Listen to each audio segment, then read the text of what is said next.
அதிசயமான விஷயம், தனித்துவமான ஒரு சிறப்பு. மணி அடிக்கிறது என்றால் பெருமானுடைய கோயில். மூன்றாவது நாள்ல எப்படி சுவாமி? அனைவருக்குமே வணக்கம். வரலாற்று சிறப்பு மிக்க நல்லூர் கந்தசுவாமி ஆலயத்தினுடைய மகோற்சவம் ஆரம்பமாகி நடந்து கொண்டிருக்கு. இன்றைக்கு 3ஆம் திருவிழா. கடந்த 2 நாட் காணொலிகள் பார்த்திருப்பீங்கள். முருகப்பெருமானுடைய அழகு தரிசனங்கள், அந்த நல்லூர் கந்தசுவாமி ஆலயம் தொடர்பான விவரங்கள், விஷயங்கள் எல்லாமே சிறப்பாக மயூரகிரி குருக்கள் தொகுத்து வழங்கி கொண்டிருக்கிறார் இந்த காணொலி வாயிலாக.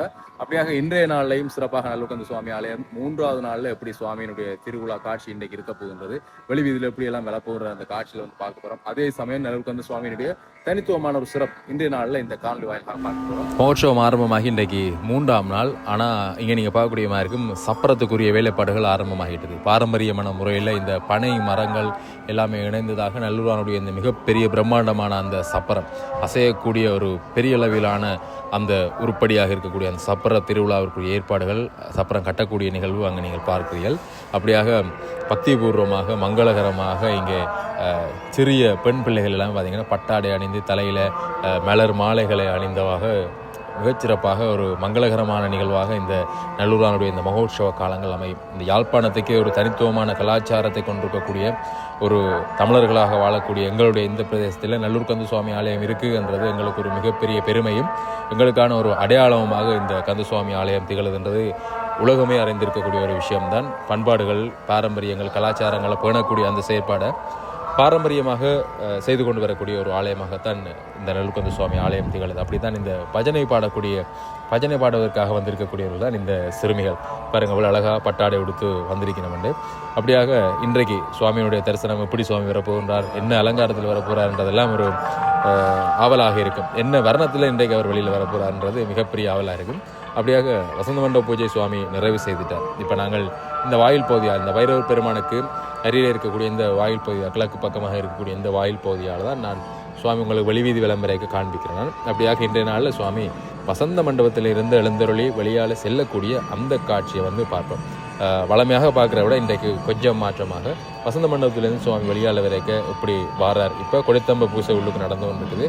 அங்கே நடராஜ பெருமான், ஆடல் அரசனாக இருக்கக்கூடிய எங்களுடைய தில்லை நடராஜ பெருமானுடைய அந்த திருவுருவம், அவருக்கு முன்னால் தான் சுவாமி எழுந்தருளிதால செல்வார். அப்படியாக இப்போ வசந்த மண்டபத்திலிருந்து சுவாமி வெளியில் வர போகிறார். அந்த காட்சியில் பார்ப்போம்.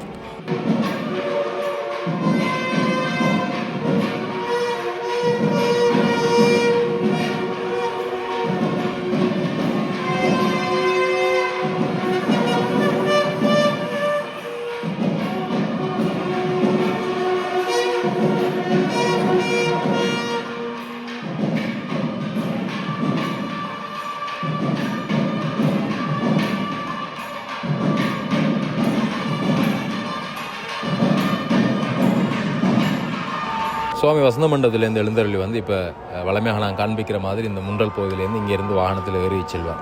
இன்றைக்கு இந்த காணொலியில் நல்லூர் கந்த சுவாமி ஆலயம் தொடர்பான என்ன சிறப்பு இருக்குதுன்னா, ஒரு தனித்துவமான சிறப்பு. நல்லூருக்கே உரிய பல விஷயங்கள் நல்லூரில் இருக்குது. அப்படியான ஒரு விஷயம் சம்பந்தமாக தான் மயூரகிரி குருக்கள் அவர்கள் இந்த காணொலி வாயிலாக அறியப்பட்டு தெரிவித்திருக்கார். பலரும் அறியாத பல விஷயங்களை வந்து நீங்கள் இந்த காணொலி வாயிலாக பார்க்கக்கூடியமாக இருக்கும். தொடர்ச்சியாக வரக்கூடிய இந்த காணொலிகளையும் ஒவ்வொரு நாளும் ஒவ்வொரு தனித்துவமான விடயங்கள் வந்து இங்கே பகிரப்படும்.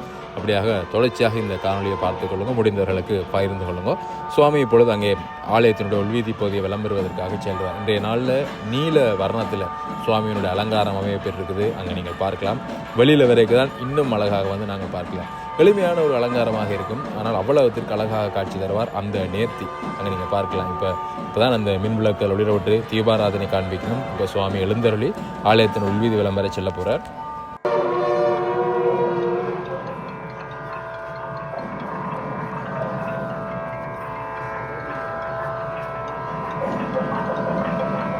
இனி வரக்கூடிய நாட்கள் தான் பார்த்திங்கன்னா ஒவ்வொரு நாளும் ஒவ்வொரு அலங்காரத்தில் வருவார். இப்போ குறிப்பாக நான் நினைக்கிறேன் முன்னுக்கு இருக்கக்கூடிய 5 நாட்கள், 5 அல்லது 4 நாட்கள் நினைக்கின்றேன். அந்த நாட்களில் முருகப்பெருமான் மயில் வாகனத்திலையும் வள்ளி தெய்வானை இருவருமே அன்ன வாகனத்திலையும் தான் எழுந்தருளி வருவினம். அவர்களுடைய அலங்கரிக்கக்கூடிய அந்த வர்ணங்களில் தான் மாறுபாடு இருக்குமே தவிர வாகனங்களில் மாறுபாடு இருக்காது. ஆனால் அதற்கு அடுத்ததாக வரக்கூடிய அந்த நாட்கள் எல்லாமே 10ஆம் திருவிழா மஞ்சள் திருவிழா. அந்த மஞ்சள் திருவிழாவுக்கு பிறகு இன்னும் தனித்துவமாக சிறப்பாக சுவாமிகள் 3 வாகனத்தில் எழுந்தருள் வரக்கூடிய அந்த அற்புதமான காட்சியெல்லாம் நிகழும். என்னென்ன மாற்றம் இந்த வருடம் நிகழும் என்றதும் எங்களுக்கு எதிர்பார்ப்பு அதிகமாகவே இருக்குது. அப்படியாக சுவாமி இப்போ உள்வீதி வேலம் வந்துட்டார், வெளியில் வர போகிறார்.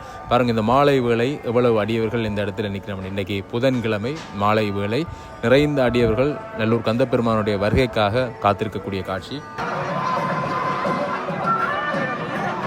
நான் உங்களுக்கு ஆரம்பத்திலே காண்பித்திருக்கக்கூடிய இந்த பஜனை பாடக்கூடிய அணியினர் இங்கே நீங்கள் பார்க்கலாம். வேலன் சுவாமி இந்த ஒழுங்குபடுத்தல்களை செய்து இந்த விஷயங்களை சிறப்பாக பல வருடங்களாக செய்து கொண்டிருக்கிறார்.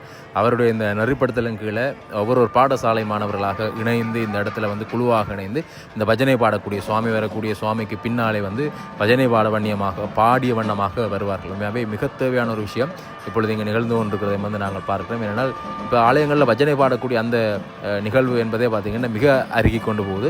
அப்படி இருக்க ஒரு பாரம்பரியமாக இங்கே மகோற்சவ காலங்களில் இந்த விஷயம் இடம்பெறுது என்றைக்கில் ஒரு பாராட்டுக்குரிய ஒரு விஷயமாக தான் நாங்கள் பார்க்கணும். இப்பொழுது அங்கே சுவாமி வெளியால் வரார் அழகாக. முன்னால் இன்றைக்கு எங்களுக்கு தேவியர் இருவரும் தான் வெளியில் வரக்கூடிய காட்சியை பார்க்குறோம். வள்ளி தெய்வானி இருவருமே அன்ன வாகனத்தில் எழுந்தருளி வரினம். அதே மாதிரியாக அருகில் வெள்ளி மயில் வாகனத்தில் எங்களுடைய தங்கவேல் பெருமான் நல்லூர் கந்தவேல் பெருமான் அங்கே வரக்கூடிய அந்த காட்சி.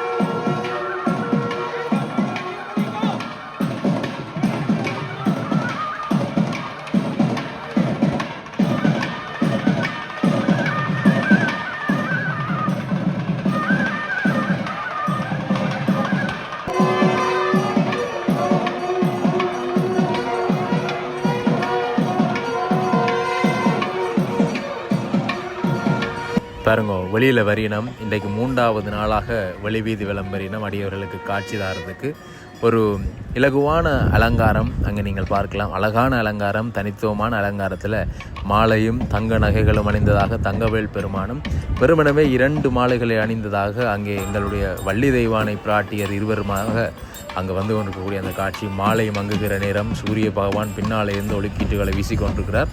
அந்த நேரம் இங்கே சுவாமியினுடைய இந்த விளம்பரக்கூடிய விஷயம் இடம்பெற்று கொண்டிருக்குது நீங்கள் பார்க்குறீங்கள்.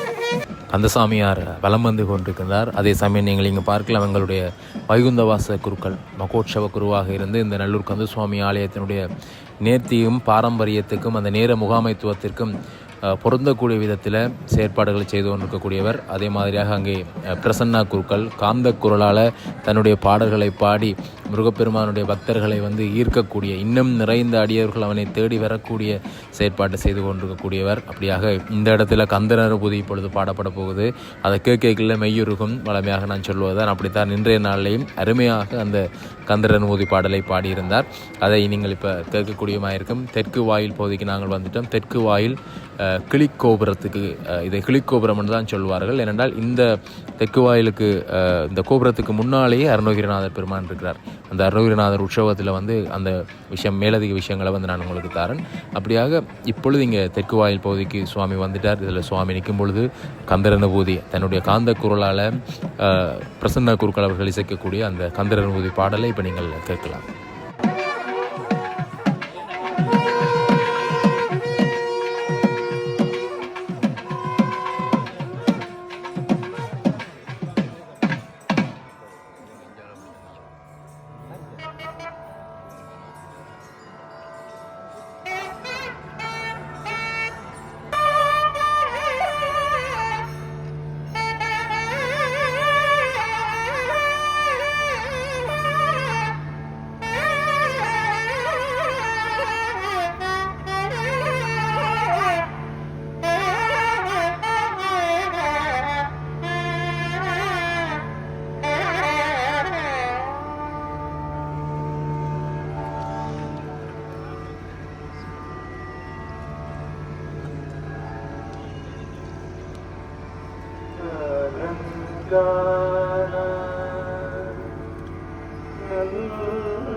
வானோ புனல் பார்க்க நல்மானோ ஞானோதயமோ கதில் நான் மறையோ யானோ மனமோ இணையாண்ட இடம் தானோ பொருளாக கண்முகனே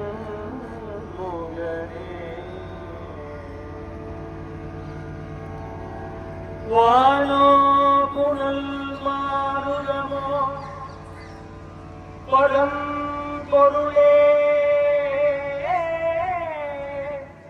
நீ எங்கே உரைகின்றாய் நீ எங்கே வசிக்கின்றாய் பரம்பொருளே சென்னுகா வானத்தில் வசிக்கின்றாயோ மண்ணில் வசிக்கின்றாயோ நிலத்தில் இருக்கின்றாயோ நீரில் உறைகின்றாயோ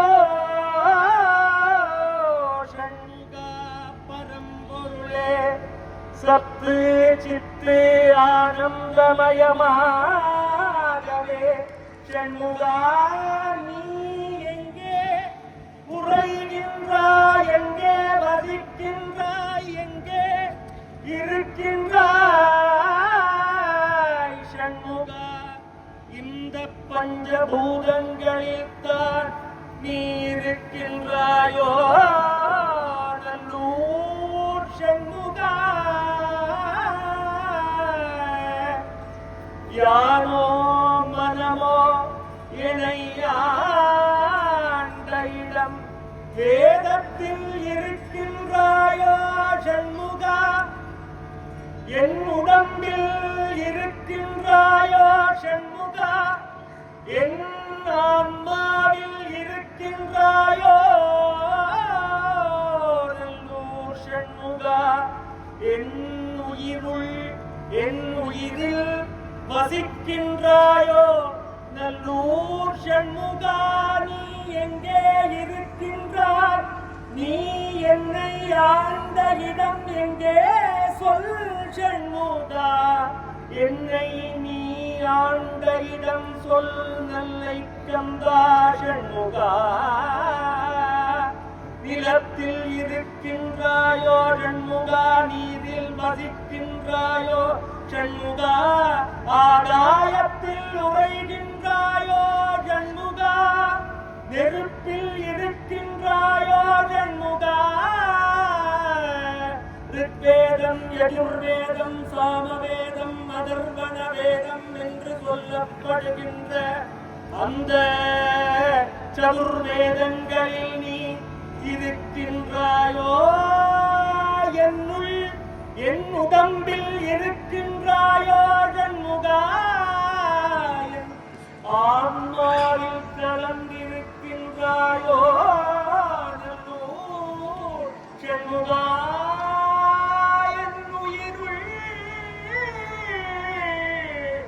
என் உயிரில் வசிக்கின்றாயோ சண்முகா என்னை ஆண்ட இடம் சொல் சண்முகா என்னை ஆண்ட இடம் சொல் சொல் சண்முகா வானோ முனவா கடல் மாருதமோ யானோ ஞானோதயமோ நவில் நான் மறையோ யானோ மனமோ என்னை ஆண்ட இடம் தானோ பொருளாவது சண்முகனே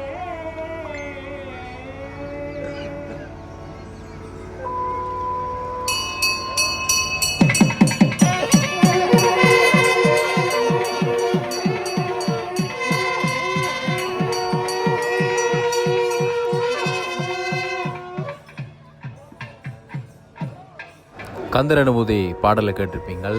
உண்மையாகவே மெய்யுருகக்கூடிய விதத்தில் அந்த பாடல் அமைஞ்சிருக்கு. கட்டாயமாக இந்த பாடலை கேட்டார்கள் உங்களுக்கு அதை கேட்க எப்படியான உணர்வு இருந்தது என்று வந்து கீழே பதிவு செய்யுங்க கட்டாயமாக. ஏனென்றால் அவ்வளோத்திற்கு சிறப்பாக இருக்கும் அந்த பாடல். அங்கே நேரில் 2 கேட்கல உங்களுக்கு காணொலி வாயிலாக பார்க்க எப்படி இருக்குன்ற அந்த அனுபவத்தை வந்து கீழே பகிர்ந்து கொள்ளுங்க. அப்படியாக இன்றைய நாளில் நல்லூர் கந்த சுவாமி ஆலயத்தினுடைய சிறப்பு தொடர்பாக மாயிரகுரி குருக்கள் கூறியிருக்கக்கூடிய விஷயம் என்ன என்பது தொடர்பாக நாங்கள் இப்போ தொடர்ந்து பார்க்கலாம். அதே சமயம் நல்லூர் கந்த சுவாமியார் விளம்பரக்கூடிய அந்த காட்சிகளையும் வந்து நீங்கள் பார்க்கலாம்.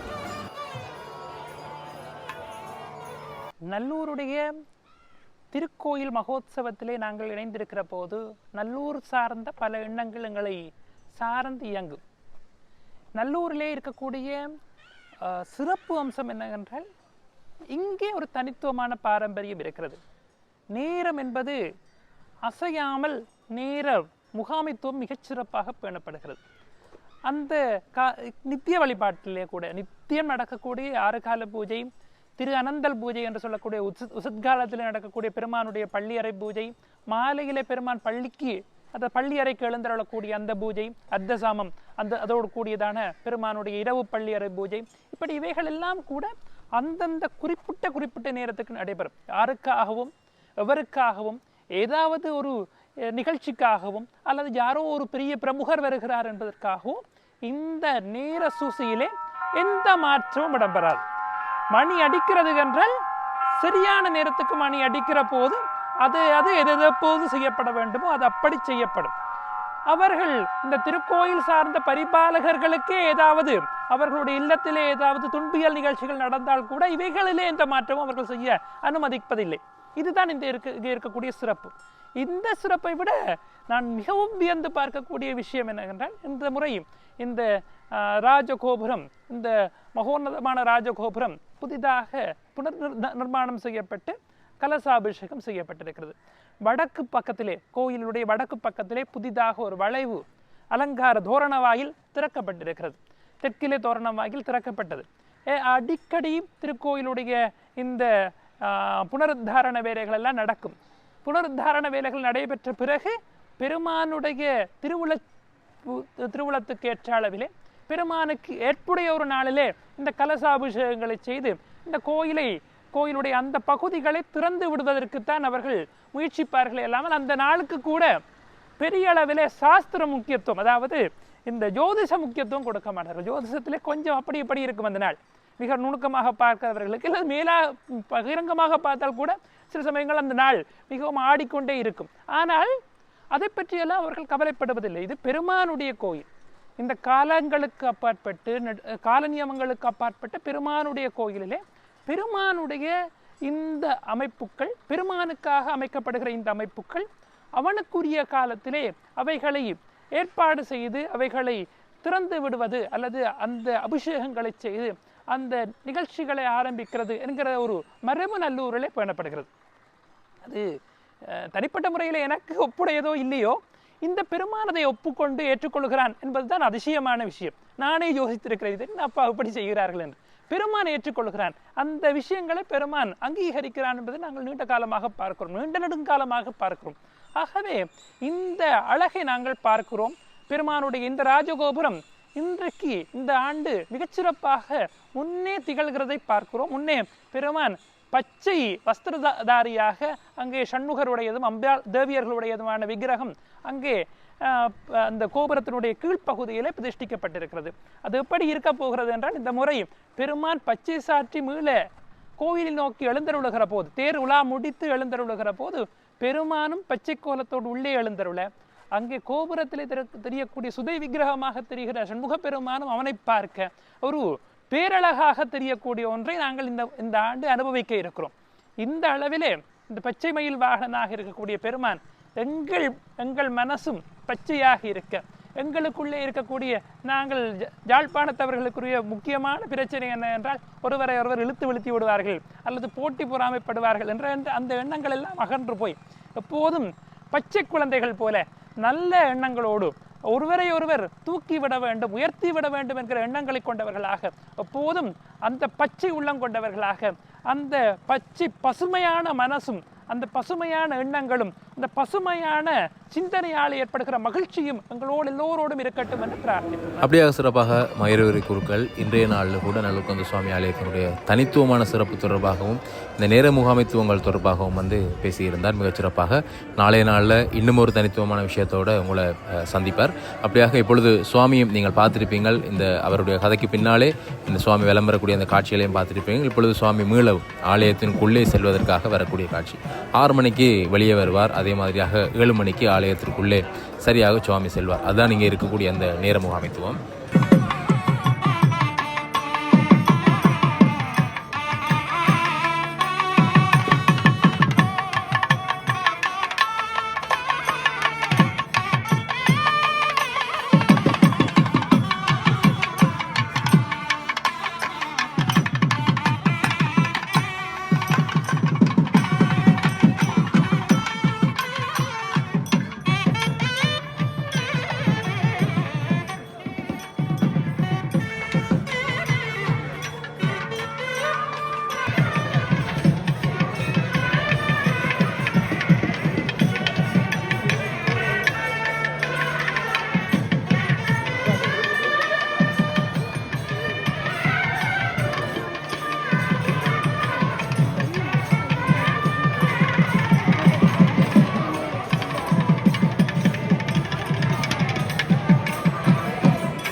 தீபாராதனை காண்பிக்கப்பட்டு சுவாமி அங்கே மிளவும் உள்ளே சென்று கொண்டிருக்கின்றார். இங்கே நான் உங்களுக்கு முன்னர் சொல்லியிருந்த அந்த பஜனை பாடக்கூடியவர்கள் பாருங்கள், அப்படி ஒரு குழுவாக இணைந்து தங்களுடைய அந்த பஜனை பாடல்களை பாடிய வண்ணமாக வருகின்றன. நாளைய நாளில் நான் அவர்களுடன் இணைந்ததான ஒரு காணொலியை கட்டாயமாக பதிவு செய்கிறேன். அப்படியாக சுவாமி மிளவும் ஆலயத்துக்குள்ளே செல்லக்கூடிய அந்த காட்சியை நீங்கள் பார்க்கலாம். நாங்கள் மீண்டும் நாளை நல்லூர் கந்த சுவாமி ஆலயத்தினுடைய 4ஆம் நாள் காட்சிகள் இணைந்திருப்போம்.